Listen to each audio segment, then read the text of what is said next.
ube halaya. So, ayan, ito yung hinarvest natin kahapon. So, nilaga ko siya kahapon and then ngayon ko siya gagawin. So, ito yung bunga ng kamote, o diba, ubing ube.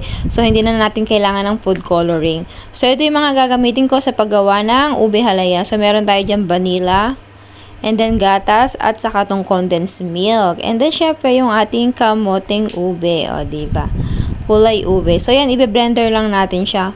Marami-rami din akong na-harvest mga sisilab, kaya nakakatuwa. Wow! Nakakatuwa sa feeling na nakapag-harvest ka nung sarili mong tanim. So, hindi mo siya binili.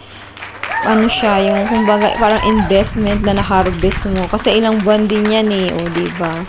Tapos may na-harvest ako, nakakatuwa, taba sa puso, o diba? So, yan, lagay natin yung milk. And then, be-blender ko siya ulit. Naglagay ako ng 1 cup and konti na gatas. So, tinansya ko lang yung mga sisilab. So, ayan, nalagay naman natin yung condensed milk. And then, after nga ng condensed milk is, ibe-blender ko siya ulit. So, ayan, sinimot ko siya kasi sayang, mahal yan, o, diba? So, ayan, sinimot natin ng condensed milk kasi sayang.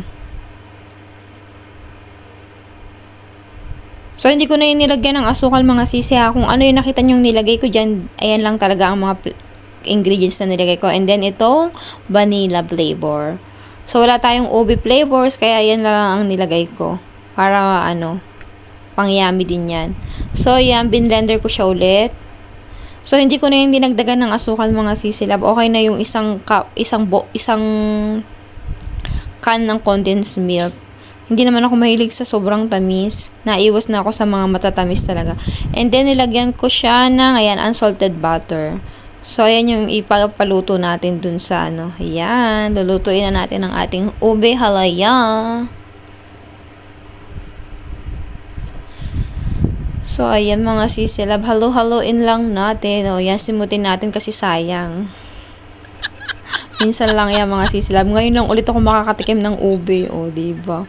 Tapos sariling gawa ko pa. Tinikman ko na yan. Ang sarap, ang sarap. Ang sarap, ang sarap. Basta masarap. Lasang ube talaga. O, diba mga sisilab? Siyempre, sisimutin natin yan, sayang. Minsan lang yan. So, ayan mga sisilab. Mahina lang yung apoy mga sisilab para... Kasi siya, pag matagal siya, naputok-putok siya. Pag hindi mo siya hinalo. So, ayan na ang ating ube halaya. Titikman natin. O, diba? Mainit-init pa, hipan lang natin. Sarap. Sarap yarn. O, diba? Masarap talaga siya mga sisilab.